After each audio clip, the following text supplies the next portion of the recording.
Hello, this is Tony Heller from RealClimateScience.com, setting the record straight about the CDC director. The first thing I'm going to do in this video is show you a propaganda piece from the BBC.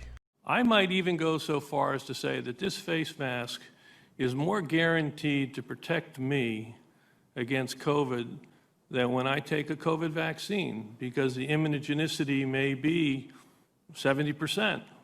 And if I don't get an immune response, the vaccine's not going to protect me. This face mask will.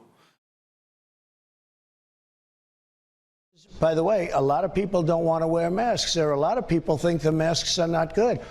The concept of a mask is good, but it also does, you're constantly touching it, you're touching your face, you're touching plates. There are people that don't think masks are good.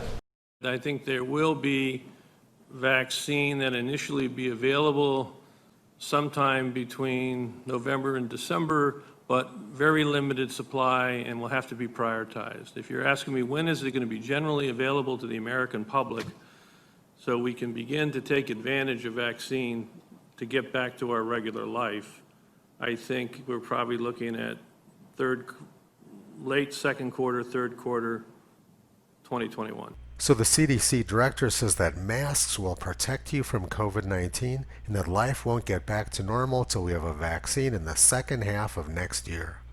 It's interesting that he would say that masks protect you from COVID-19 when the CDC's own research from May says that it doesn't. Centers for Disease Control and Prevention, Volume 26, Number 5, May 2020. Although mechanistic studies support the potential effect of hand hygiene or face masks, evidence from 14 randomized controlled trials of these measures did not support a substantial effect on transmission of laboratory-confirmed influenza. Virus particles are too small to be stopped by masks. It's like trying to stop mosquitoes with a chain-link fence. And that CDC study was just one of many studies which have been done so far this year showing that masks are not effective at reducing the risk of infection. Here's 5 of them, and here's 5 more. Mask proponents commonly argue that surgeons wear masks because they're effective, but the reality is that masks don't stop viruses, and any surgeon who performs surgery while infected with an airborne virus would be committing medical malpractice. It says right on the mask box that it will not provide any protection against COVID-19 or other viruses or contaminants. Wearing an ear loop mask does not reduce the risk of contracting any disease or infection. At the end of March, the World Health Organization said if you do not have any respiratory symptoms such as fever, cough, or runny nose, you do not need to wear a medical mask. When used alone, masks can give you a false feeling of protection and can even be a source of infection when not used correctly. And Dr. Fauci said the same thing. Right now in the United States, people should not be walking around with masks. You're sure of it? Because people are listening really closely to this. Right now, people should not be walking. There's no reason to be walking around with a mask.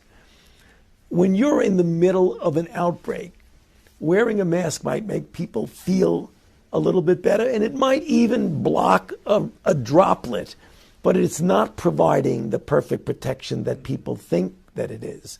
And often, there are unintended consequences. People keep fiddling with the mask and they keep touching their face. And can you get some schmutz sort of staying inside there? Of course, of course. The CDC director says that masks work when the science says that they don't, and President Trump's view was in line with the World Health Organization and what Dr. Fauci said back in March. So the verdict is that President Trump was telling the truth, whereas the CDC director wasn't. And the CDC director also said that life won't return to normal until we have a vaccine in the second half of next year.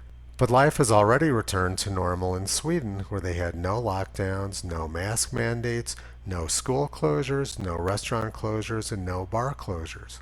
Sweden proved that you don't need a vaccine to achieve herd immunity. So what's really going on here? This is a pie chart of global coronavirus deaths.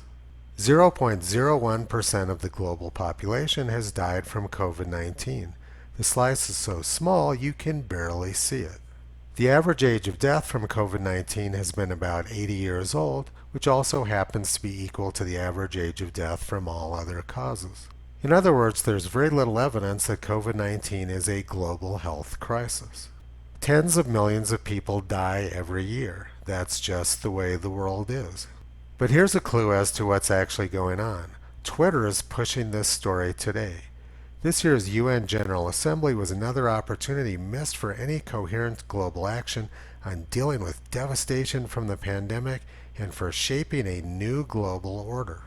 6 months ago, anybody saying something like this would have been considered a wild conspiracy theorist. But now the globalists and the press and social media have become quite open about their intentions. They want a global United Nations takeover of government, and they're using COVID-19 as the mechanism.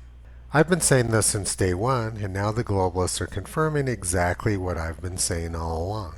And there's another aspect to this. This is some street art which popped up in Melbourne. Bill Gates presided over the development of the world's most virus-prone computer operating system, and now he wants to give you an update. How dare you not let me edit your genes? Bill Gates is quite open with his intentions about vaccines. But you don't have a choice. People act like you have a choice. People don't feel like going to the stadium when they might get infected. You know, it's not the government who's saying, okay, just ignore this disease. And, you know, people are deeply affected by seeing these deaths, by knowing they could be part of the transmission chain. And, you know, old people, their parents, their grandparents could be affected by this. And so you don't get to say, ignore what's going on here. There will be the ability, particularly in rich countries, to open up if things are done well over the next few months. But for the world at large, normalcy only returns when we've largely vaccinated the entire global population. And so Bill Gates is not a scientist, but he has a huge amount of money and has poured it into buying influence with organizations like the CDC. So when I see the CDC director spreading complete gibberish about masks and about vaccines, it becomes pretty clear that there's something else going on. Florida Governor Ron DeSantis announced today that he's lifting all restrictions on restaurants and many other businesses, so life is returning to normal. Toto's been pulling back the curtain on junk science from government agencies for over a decade now. You can visit him and Kyrie on the web at realclimatescience.com.